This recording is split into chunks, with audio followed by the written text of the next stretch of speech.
Se lo Que podría definir aumenta. como, ay, perdón, No, dale, dale. como el recuento de leucocitos mayor a 10.000 por milímetro cúbico. Bien, perfecto. Esto puede encontrar quizás una variación con la literatura, pero bueno, mayor a 10.000, mayor a 12 en algún otro lado. Nosotros consideramos que es mayor a 10.000. Eh, y otros criterios que son bastante importantes a la hora de definir leucocitosis es los grados de leucocitosis. Vieron que en la clase virtual desarrollamos lo que es la hiperleucocitosis. ¿Eso se acuerdan lo que significaba? Cuando eran mayor a 50.000. Mayor a 100. mm, La hiperleucocitosis es mayor a 100.000. Bueno, justamente mañana les puedo subir en el Instagram, tuvimos un caso de un chico de 49 años que ingresó ayer por guardia, que ingresó por visión borrosa, se le hace un laboratorio y tiene 9 hemoglobina y 190.000 glóbulos blancos, con 60.000 plaquetas. O sea, tiene una visitopeña con una hiperleucocitosis. De ahí, los chicos de la Guardia de Liturrafe ya están bastante cancheros con los pacientes oncohematológicos, así que nos llamaron de manera urgente porque ya sabían que venía por algo oncohematológico, y cuando lo vamos a ver nos damos cuenta que el paciente tenía síntomas de esa hiperleucocitosis, tenía lo que se llama síndrome de hiperviscosidad, que es una urgencia oncohematológica, ¿sí?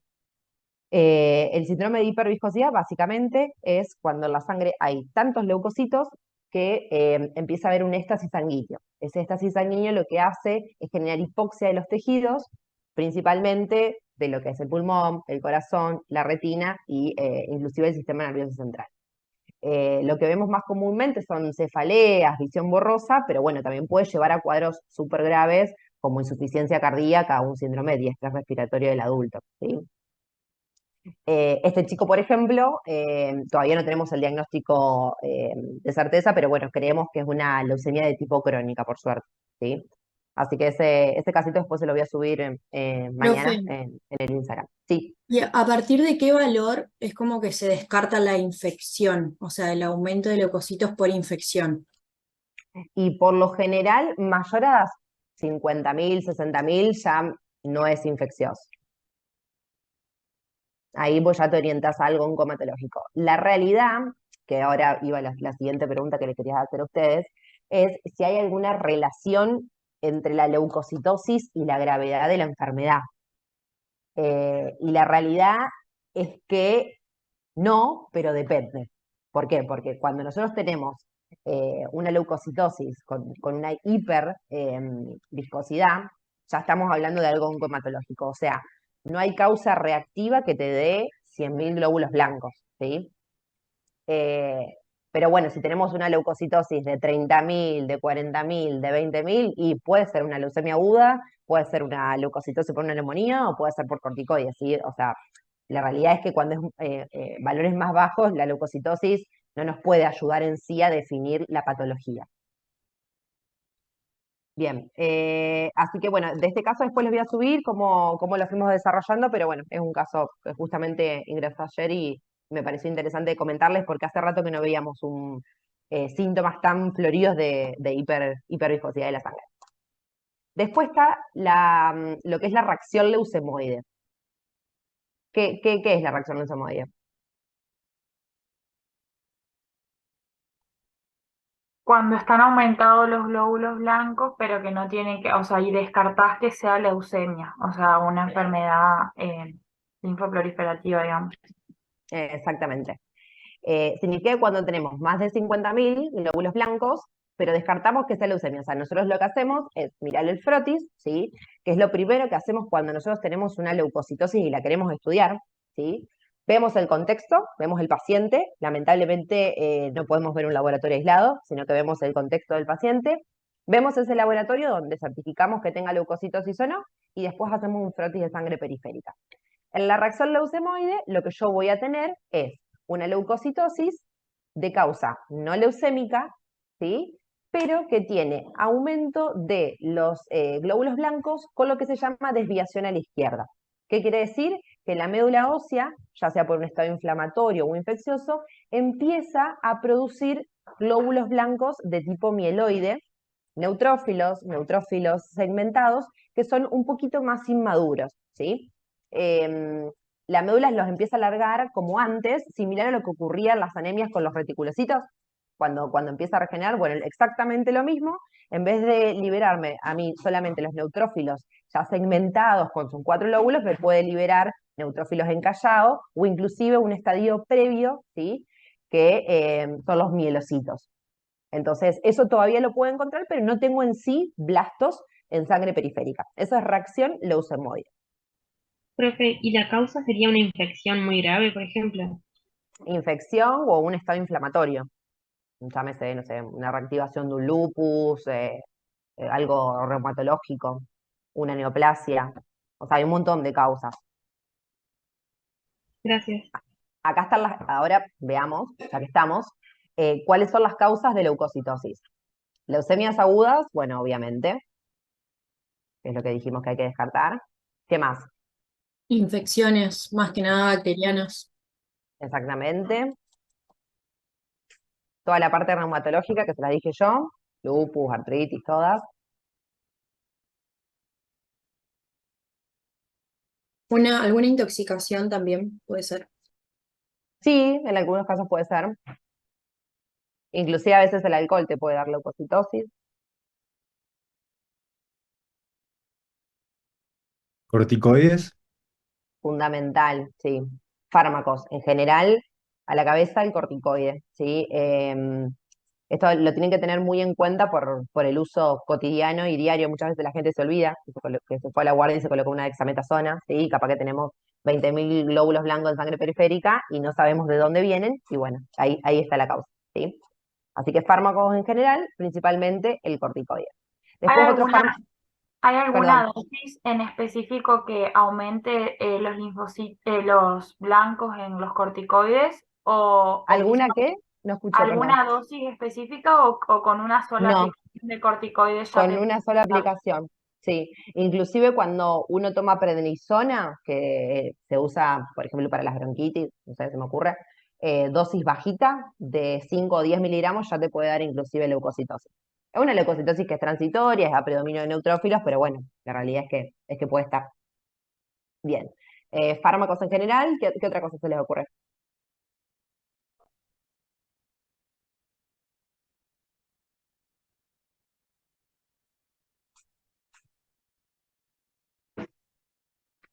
Acuérdense de las neoplasias sólidas también, ¿sí? No solamente todo lo oncohematológico, las neoplasias sólidas también.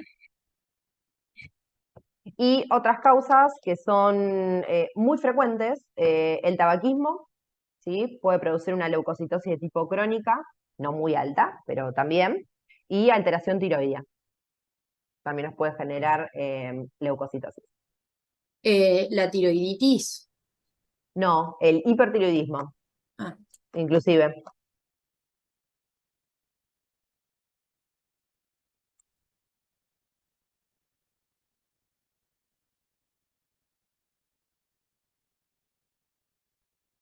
Y dentro de nombramos todo lo patológico que te puede generar leucocitosis, pero dentro de lo fisiológico, ¿qué me puede dar la leucocitosis? la ovulación podría ser. La ovulación, perfecto, y también relacionado con la mujer, el embarazo. el embarazo, exactamente. Esos serían como causas de leucocitosis fisiológicas, ¿sí? Bien. Le llega a ustedes a la guardia un paciente con leucocitosis, por ejemplo, tiene 30.000 lóbulos blancos.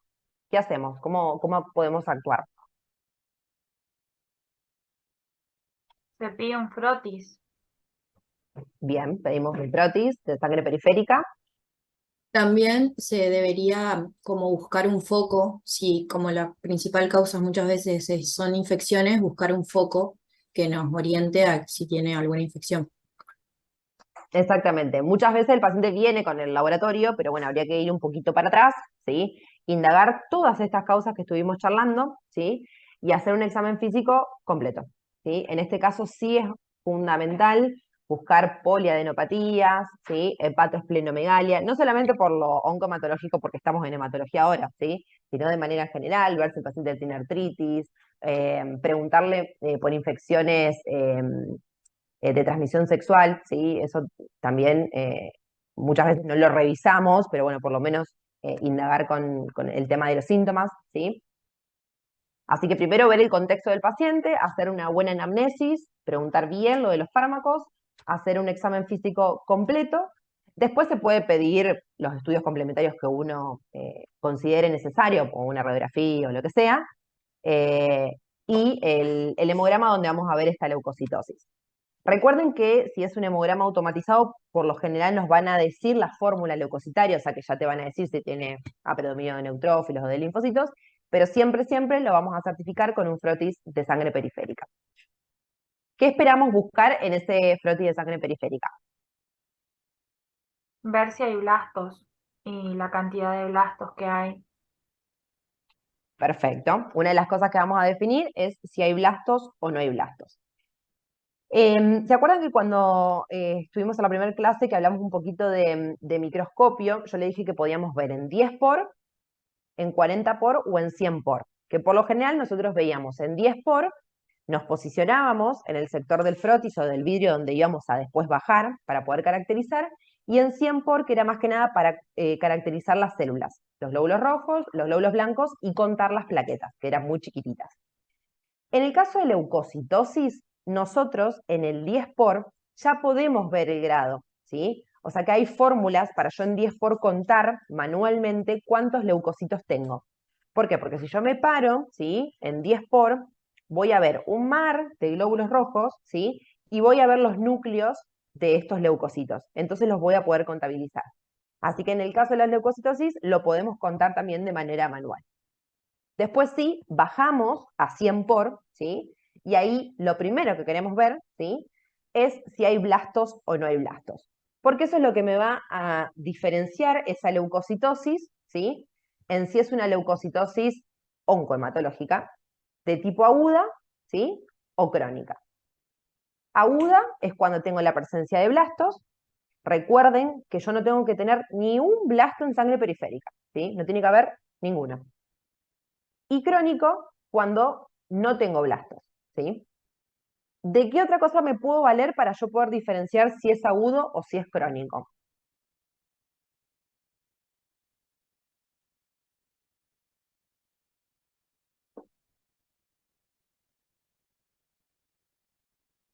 Quizás o sea, está mal, pero puede ser que en el crónico también haya disminución de las otras formas sanguíneas, tipo hematies. Y en realidad eso puede ocurrir en las dos. Eso puede ocurrir en las dos, en agudas y crónicas. Porque en realidad la fisiopatología de las citopenias que se asocian a leucemias agudas o leucemias crónicas es por infiltración de la médula. O sea, hay una célula, se hace un blasto, o sea, un linfocito maduro, por ejemplo, en las LLC, que prolifera demasiado en la médula y me ocupa el lugar de las otras. Entonces la médula me deja de producir glóbulos rojos o plaquetas o los otros tipos de glóbulos blancos. O sea que eso puede ocurrir en realidad en cualquiera de las dos, en agudo o en crónica. ¿Sí? Yo puedo tener citopenias asociadas. En lo que son las leucemias agudas, esas citopenias asociadas obviamente se van a instaurar de manera más rápida, porque la evolución de la enfermedad es más rápida, la proliferación de esos blastos en médula ósea es mucho más rápida. En cambio, las leucemias crónicas, eso me va a llevar más tiempo. Piensen que cuando yo tengo el desarrollo de una leucemia aguda, eso ocurre en semanas, ¿sí? Entonces, si ustedes me tendrían que decir, ¿qué célula que acompaña a ese aumento de los glóbulos blancos va a descender primero? ¿Los eritrocitos o las plaquetas? Las plaquetas, ¿Por qué? porque tienen menor vida media, de 7 a 10 días. Exactamente. Exactamente. Entonces, muchas veces uno piensa que cuando viene alguien con leucemia aguda, capaz que, no sé, tiene 200.000 blancos, 3.000 plaquetas y 5 de hemoglobina. Hay veces que no es tan claro el cuadro, porque lo agarramos de manera muy, muy aguda. En los casos que lo agarramos de manera muy aguda, inclusive el paciente puede no tener anemia, ¿sí? O tener una anemia muy leve. ¿Por qué? Porque todavía hay eritrocitos circulantes funcionantes, no se destruyeron todos. A medida que la enfermedad va avanzando, el vaso empieza a destruir esos eritrocitos y la médula no me los puede reponer, ¿sí? Entonces, en las leucemias agudas, lo primero que va a disminuir son las plaquetas y después termina disminuyendo, obviamente, los glóbulos rojos. En las leucemias crónicas, esto ocurre de manera mucho más paulatina, ¿sí? Pero por eso digo que las citopenias asociadas puede ser de los dos, puede ser agudo o puede ser crónico. Estábamos entonces que mirábamos el frotis de sangre periférica y veíamos la presencia de blastos o no. Yo les dije que en el frotis hay otro elemento, que está en todos los libros, que también me puede ayudar a diferenciar si es agudo o si es crónico.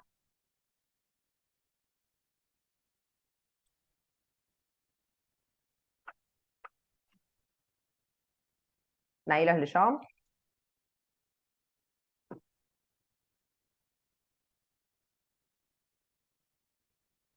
Bueno, se los digo y después búsquenlo porque está en todos lados. Se llama la presencia de hiatus leucémico, ¿sí? La presencia de hiatus leucémico me habla a mí de una leucemia aguda y la no presencia de hiatus leucémico me habla a mí de algún proceso crónico, ¿sí? Proliferativo crónico. El hiatus leucémico es un agujero, ¿sí? Yo después se lo voy a mostrar bien en la clase del jueves de manera más esquemática, así se entiende. Habla de un agujero. ¿Qué quiere decir? Que la médula ósea producía de manera normal, hay un stop, ¿sí? Por la presencia de los blastos y me empieza a producir blastos. Entonces yo en sangre periférica tengo blastos, ¿sí? Y alguna célula normal que me quedó por su vida media, por ejemplo, eritrocitos. En cambio, cuando yo no tengo hiatus leucémico, o sea, no tengo ese agujero madurativo, voy a tener todas las células en todos los estadios madurativos en médula ósea. ¿Se acuerdan que en la primera clase yo les mostré el árbol de la hematopoiesis donde cada célula tenía un montón de precursores? ¿Sí? Esos precursores me hablan, ¿sí?, de algo crónico. Por ejemplo, en las leucemias mieloides crónicas, yo lo que tengo es proliferación de toda la serie mieloide, ¿sí? De blastos, de promielocitos, mielocitos, metamelocitos, neutrófilos encallados, neutrófilos. O sea, la médula me prolifera absolutamente todos los estadios madurativos. Eso significa que no hay hiatus leucémico, o sea, no hay un agujero. En cambio, en las leucemias agudas, yo salto del blasto al neutrófilo maduro, ¿sí? Hay un agujero madurativo, porque la célula neoplásica no puede proliferar, ¿sí? Porque se frenó en blastos. Entonces, se empieza a proliferar ahí, pero no se diferencia, ¿sí? En cambio, en las leucemias crónicas, yo sí tengo esa proliferación y esa diferenciación, ¿sí? Después se los muestro el jueves de manera más esquemática, pero bueno, léanlo porque es súper importante y es el otro elemento que me va a ayudar a mí a diferenciar de en algo agudo y algo más bien crónico, ¿sí? Bien, eso como segundo elemento que tengo en el frotis, ¿sí? Y como tercer elemento, ¿qué otra cosa puedo definir con el frotis?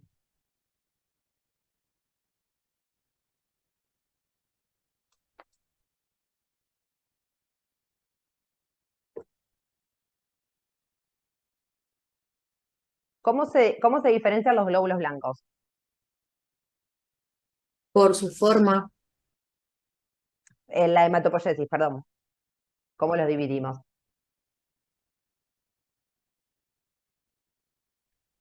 En linfocitos y después todos los otros polimorfonucleares, neutrófilos, basófilos, eosinófilos.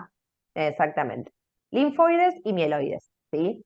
Entonces, lo que yo quiero ver en el frotis de sangre periférica, si es linfoide o mieloide, ¿sí? Entonces, yo sí tengo una proliferación linfoide aguda, voy a tener una leucemia linfoblástica aguda.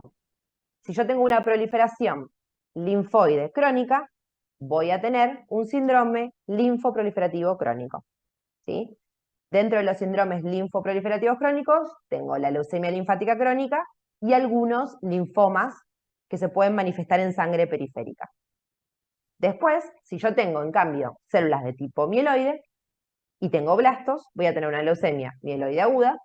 Y si yo tengo una proliferación mieloide y no tengo blastos y no tengo hiatus leucémico, voy a tener un síndrome mieloproliferativo crónico. Y dentro de los síndromes mieloproliferativos crónicos, tengo la principal, que es la leucemia mieloide crónica, pero también tengo la policitemia vera, trombocitosis esencial y pielofibrosis, ¿sí? Por eso es que yo les dije que cuando hablemos de leucocitosis vamos a hablar de todas estas patologías, ¿sí? Porque son todos diagnósticos diferenciales. Entonces, ¿para qué me sirve el frotis? Para ver si tengo blastos, para ver si tengo hiatus leucémico y para definir si es mieloide o linfoide, ¿sí? O sea que yo, viendo al paciente, revisándolo y con un hemograma, con un frotis de sangre periférica, ya me voy a poder orientar. No, lamentablemente, cada una tiene su gol estándar para hacer el diagnóstico, que los vamos a ir viendo, pero ya me puedo orientar a la patología, ¿sí? ¿Se entendió eso? Es lo más importante de la leucocitosis.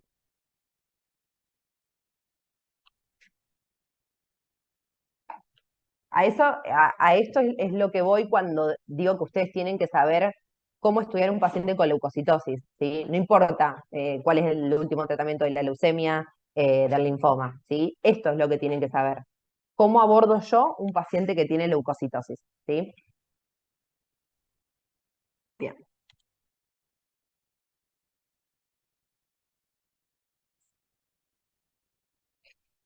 Si yo veo blastos en sangre periférica, ¿cómo continúo el estudio?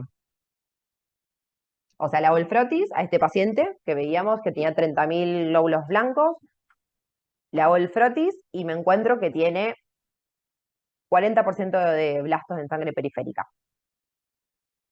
¿Cómo puedo continuar? Se podría hacer una punción de médula ósea para ver, digamos, mejor y hacer la Perfecto. histoquímica y todo lo que vimos. Bien, perfecto. Acuérdense que para yo poder hacer el diagnóstico de certeza de una leucemia aguda, si bien con mi ojo ya veo si hay un blasto o no, para ponerle nombre y apellido a esa leucemia aguda es fundamental ver las proteínas de superficie, ¿sí? Los marcadores de superficie, que eran los clústeres de diferenciación o los CDs. No es necesario que se sepan los CDs de cada patología, aclaro por las dudas. Lo que yo puedo hacer, ¿sí? Es hacer lo que se llama citometría de flujo, ¿sí? Que esto lo puedo hacer, por ejemplo, con una punción de médula ósea, ¿sí? ¿Se acuerdan que yo tenía dos maneras de estudiar la médula ósea? Una con la PAMO, que es la punción aspiración de médula ósea, y otra es la BMO, que es la biopsia de médula ósea. En la PAMO obtengo material líquido y en la biopsia de médula ósea obtengo un pedacito de hueso, ¿sí? Es una biopsia. La biopsia la vamos a mandar al anatomopatólogo y hay circunstancias específicas en la cual yo necesito tejido, ¿sí? En los casos de leucemias agudas, yo lo que necesito básicamente es la médula ósea que es líquida, ¿sí? Entonces, todos los estudios que yo haga son en un medio líquido. Entonces, hago la PAMO, la punción aspiración de médula ósea, y ahí puedo hacer un medulograma, ¿sí? Que se acuerdan que era lo mismo que el frotis de sangre periférica, pero de médula ósea, la citometría de flujo, donde veo los clústeres de diferenciación, y con la citometría de flujo yo le pongo el sello al tipo de leucemia, ¿sí? Si bien morfológicamente yo puedo definir si me parece más mieloide o linfoide, el sello lo pone la citometría de flujo, ¿sí? Los clústeres de diferenciación. Después, lo que yo también puedo obtener de la punción de aspiración de médula ósea es el citogenético, que me da pronóstico en las leucemias agudas, y la biología molecular, donde yo detecto determinadas proteínas que son target, ¿sí? Para tratamientos. Yo con determinadas mutaciones, por ejemplo, y determinadas alteraciones en proteínas, utilizo muchas veces determinado tratamiento, ¿sí? Eso es específico de la especialidad, pero es uno de los estudios que nosotros mandamos cuando hacemos la punción de médula.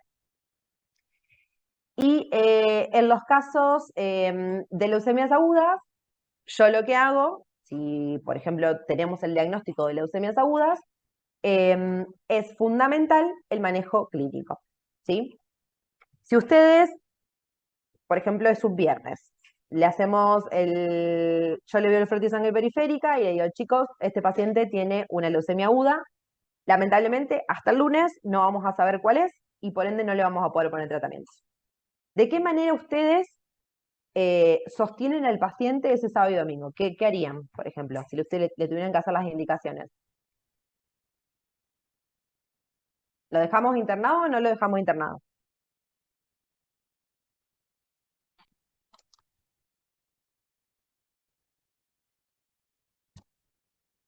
Sí, lo dejamos internado. Por supuesto, tiene una leucemia aguda, queda internado. Bien. Indicaciones. ¿Qué se les ocurre? Puede ser control por guardia. Fundamental, ¿sí? Control de signos vitales y de diuresis, ¿sí? ¿Por qué digo de diuresis? Porque acuérdense que hay complicaciones, como por ejemplo el síndrome de lisis tumoral espontáneo que puede ocurrir en estos pacientes, ¿sí? Entonces, control de signos vitales y control de diuresis. ¿Qué más? ¿Qué dieta? También por el estado de inmunodepresión del paciente, tener cuidado con el tema de infecciones, por ahí evaluar algún tipo de profilaxis, o sea, la verdad no sé, pero se podría pensar. Perfecto. Para tratar de hacer todo eso, lo que nosotros hacemos es, primero, lo ponemos al paciente en una pieza solo, ¿sí? Esto se llama aislamiento paraneutropénico. Si bien el paciente estrictamente quizás no está neutropénico porque tiene 40.000 glóbulos blancos, esos glóbulos blancos son blastos, entonces no funcionan, ¿sí? No cumplen la función de defensa. Entonces lo que hago es, le pongo lo que se llama aislamiento paraneutropénico. ¿Qué quiere decir eso? Que el paciente va a quedar solo en la habitación y que yo me tengo que vestir con una batita, guante y barbijo cuando lo voy a ir a ver, ¿sí? Para yo no transmitirle una bacteria o lo que sea a este paciente. Otra de las cosas que yo puedo utilizar también para este tipo de medidas es lo que se llama dieta paraneutropénico. No le pongo cualquier dieta, ¿sí? La dieta paraneutropénico lo que hace es que sea todo alimentación cocinada, ¿sí? ¿Por qué? Porque imagínense darle, no sé, una lechuga a un paciente con una leucemia, que la lechuga no sé, es muy difícil de lavar, todo lo que sean las hojas verdes, ¿sí? Entonces la dieta para neutropénico incluye todo lo que es comida cocinada, ¿sí? No se le da una manzana, sino que se le da compota, no se le da una pera, sino que se le da una pera al horno, ¿sí? No se le dan ensaladas, se le dan verduras hervidas, ¿sí? Todo cocinado, ¿sí? Eso es lo que es la dieta para neutropénicos. Lo que son las profilaxis, hay un montón de profilaxis que se pueden hacer, eso depende muchísimo del centro y de la casuística que uno tenga con las infecciones, pero las que solemos hacer con mayor frecuencia, por ejemplo, es para prevenir el neumocistis, que utilizamos el Bactrim trisemanal, lunes, miércoles y viernes por lo general, eso es una, y después se puede hacer profilaxis para hongos. Estos pacientes que son inmunodeprimidos por mucho tiempo tienen riesgo de infectarse con hongos. Entonces, dependiendo del centro, por eso no les digo el esquema, porque depende mucho del centro, se puede utilizar o fluconazol o boriconazol, o sea, se ve, ¿sí? Dependiendo la casuística que uno tenga con los hongos. Pero también se puede utilizar. Así que perfecto. Hacemos profilaxis. ¿Qué otra cosa más?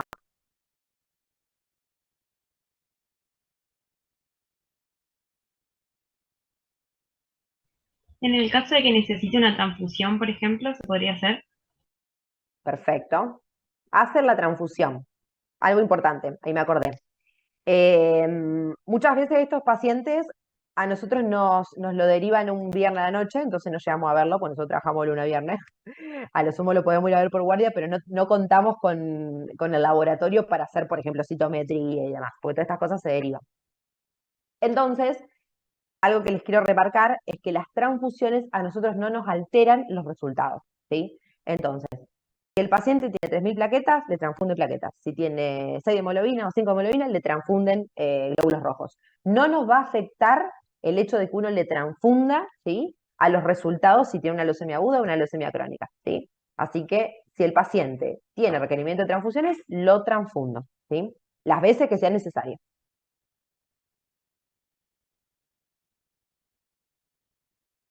Hidratación, le pongo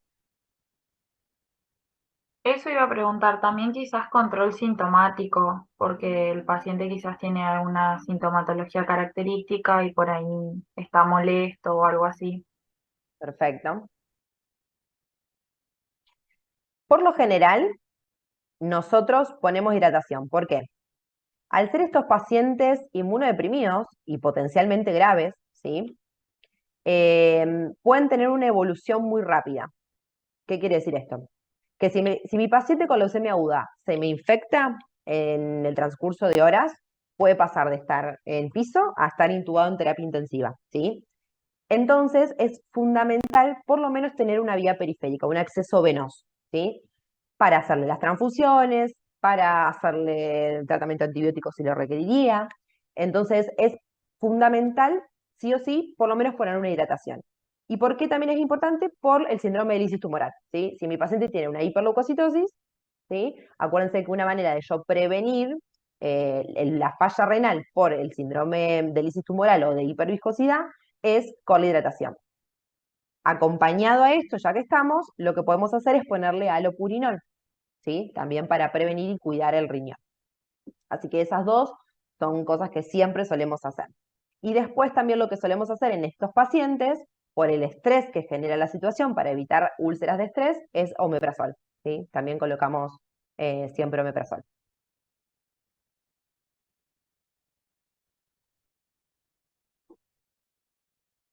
Y si ustedes están de guardia, internaron a este paciente el viernes a la noche, es sábado y hace fiebre.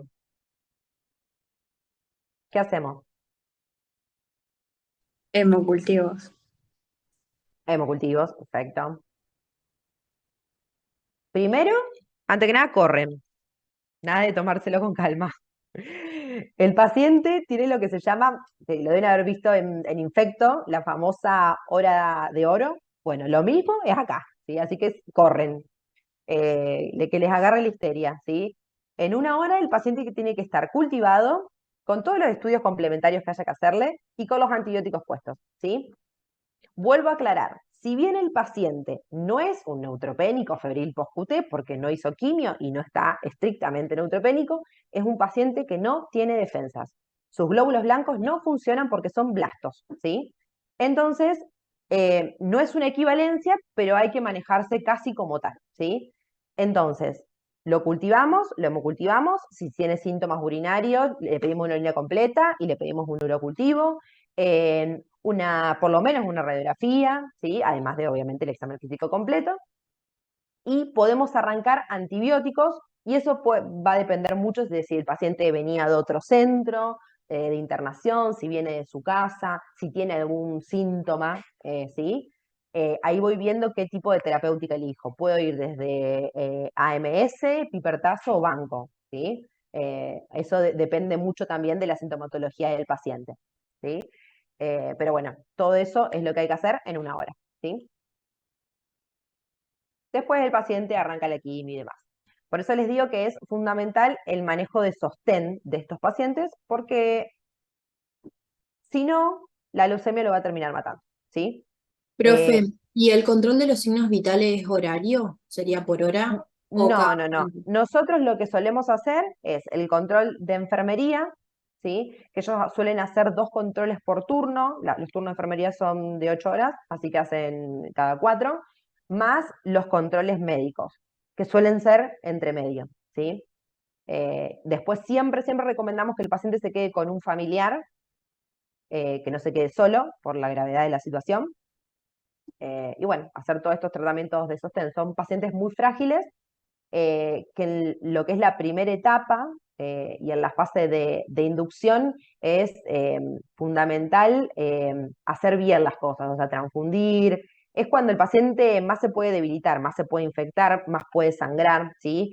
En muchas leucemias agudas, el mayor riesgo de mortalidad está en lo que se llama la inducción, en el primer mes. O sea que si yo paso ese primer mes, después la mortalidad va disminuyendo, ¿sí? Así que es de gran importancia y para nosotros es nuestra mano derecha, los clínicos, los infectólogos, o sea, tratamos al paciente todos. Nosotros muchas veces le tiramos la quimio y nos vamos, pero bueno, necesitamos de todo lo otro eh, para que, para que al paciente le vaya bien, ¿sí? Por eso es tan importante. Después otra de las cosas que... Sí, sí, dale, Lumina. ¿Este manejo de sostén, digamos, es solo para leucemias agudas o si... Agudas. No, agudas. Claro. Estamos hablando de leucemias agudas. Otra de las cosas que yo puedo adelantarme antes de arrancar con la quimio, o inmediatamente apenas arranqué, es el tema de la valoración cardiológica. Toda la medicación que nosotros hacemos, quimioterápica, para leucemias agudas, es igual de mala que la leucemia, ¿sí? Como yo le digo a los pacientes, la enfermedad es tan agresiva que hay que usar un tratamiento igual de agresivo, ¿sí? Para destruirla. Entonces, no está exenta de efectos adversos. Principalmente todo lo que es la neutropenia, ¿sí? Como principal efectos adversos. Y otro de los efectos adversos, que pueden ser agudos, subagudos o crónicos, es la parte cardiológica, los efectos adversos cardiovasculares.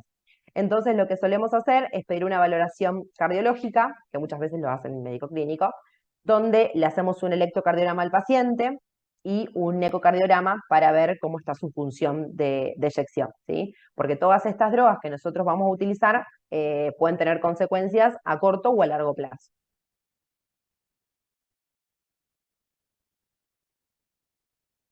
Una vez que yo hago todo esto, o a la par o después, todo depende si puedo certificar o no el diagnóstico, ahí recién arranco con la quimioterapia, dependiendo de qué leucemia tengo enfrente, dependiendo el citogenético, como les dije, la biología molecular, y las comorbilidades y la edad del paciente. Hoy en día se está dividiendo mucho. Bueno, obviamente si es linfoide o mieloide tienen tratamientos completamente distintos. Hay tratamientos más agresivos o menos agresivos dependiendo de la edad del paciente, dependiendo si el paciente es candidato a trasplantarse o no. No todas las leucemias agudas se trasplantan, ¿sí? Algunas mieloides y algunas linfoides, pero bueno, varía un montón el tratamiento, por eso les digo que no es algo que se tengan que saber en sí, porque más que nada las mieloides es algo que cambia inclusive día a día, ¿sí? Van a ver que las clasificaciones, quizás la que tienen en el libro ya quedó vieja porque hace unos meses salió otra, y depende mucho de la parte citogenética y molecular.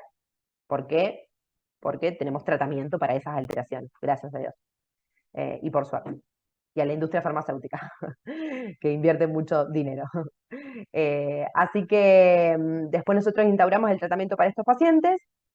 De manera general, estos tratamientos constan de una inducción, ¿sí? Que es el tratamiento primario que se hace, quizás un poco más agresivo, donde solemos tener al paciente internado. En las leucemias linfoblásticas agudas, este tratamiento, por ejemplo, dura aproximadamente un mes, o sea que el paciente está un mes internado, ¿sí? Y en las leucemias mieloides agudas, el tratamiento es más cortito, es una infusión de 7 días, pero la pancitopenia que genera esa quimioterapia es tan importante que terminan quedándose por lo menos un mes internados, ¿sí?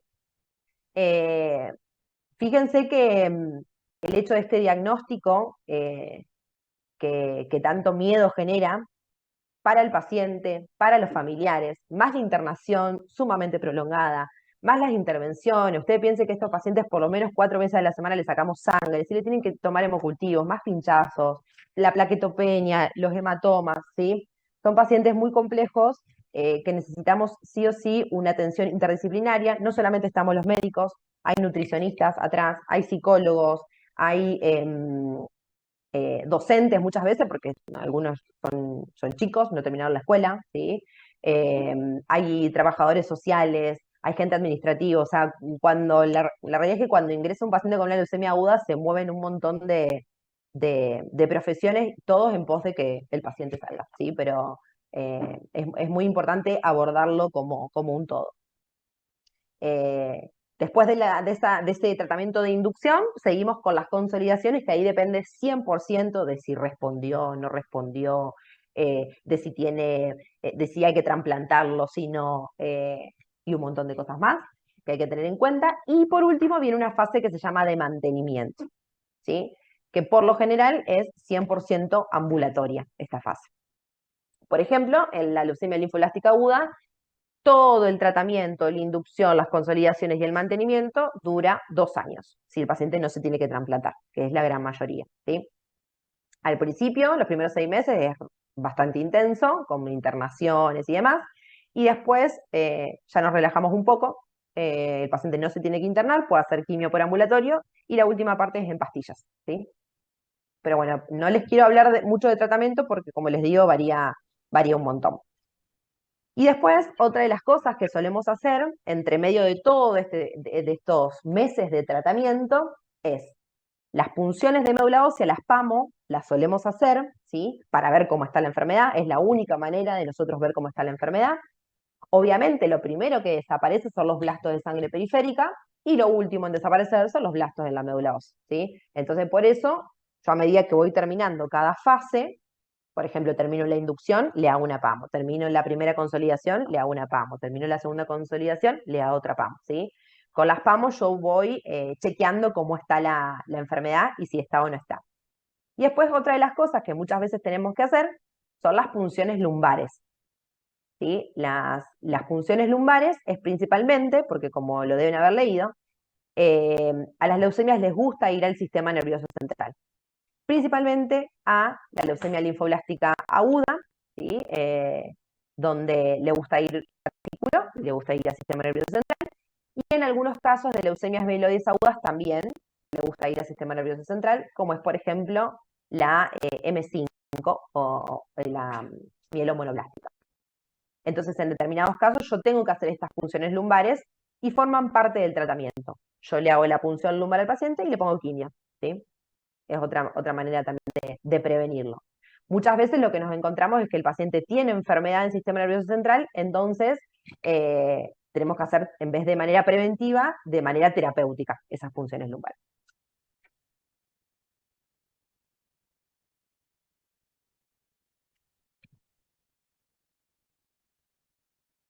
¿Alguna duda? Creo que les hablé como 20 minutos seguido. Profe, Sí. las recaídas, digamos, de las leucemias, ¿son frecuentes? Depende, depende un montón. La realidad es que no son frecuentes. Uno tiene que tratar bien al paciente, pero no son frecuentes en las leucemias agudas.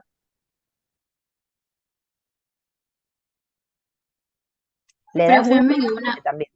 Perdón, aclaro una cosita antes, Andreila.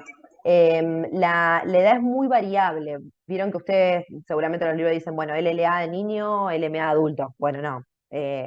Hay distintos picos. La LLA, la realidad es que tiene un pico en la adolescencia, pero también tiene un pico en los 60 y pico de años. Y la LMA es la más frecuente en adultos, ¿sí? La LMA tiene un poquitito peor pronóstico que la LLA, pero hoy en día con toda la evolución, se están equiparando, ¿sí? Porque hay un montón de medicación nueva para la LMA.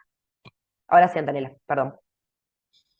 Que me quedó una duda, o sea, vos en el frotis de sangre, cuando ves los blastos, ¿puedes diferenciar ahí si es linfoide o mieloide o no? Y directamente vas o sea, a la biopsia y ves bien. En realidad en el frotis de sangre periférica muchas veces podemos diferenciar, sí, si es linfoide o mieloide. La realidad es que es mucho entrenamiento y mucho ojo. Algunas leucemias mieloides agudas tienen una morfología muy particular, que la van a leer ustedes, que es la promielocítica, que es la M3. Esa es como la distinta, ¿sí? Esa, los blastos son súper característicos, tienen gránulos y demás. En cambio, los blastos de la leucemia linfoblástica aguda suelen ser más chiquititos, tienen otra morfología. Pero hay veces que los blastos son tan inmaduros, ¿sí? Por ejemplo, en una M0 o una M1, una LMA M1, que no hay manera de diferenciar si es linfoide o mieloide.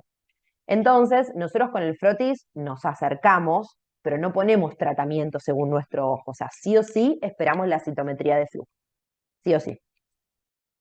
Bien, gracias.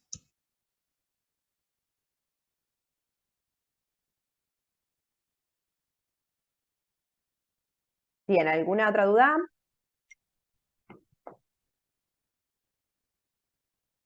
Bueno, los dejo descansar y el jueves seguimos con este tema de leucocitosis. Em,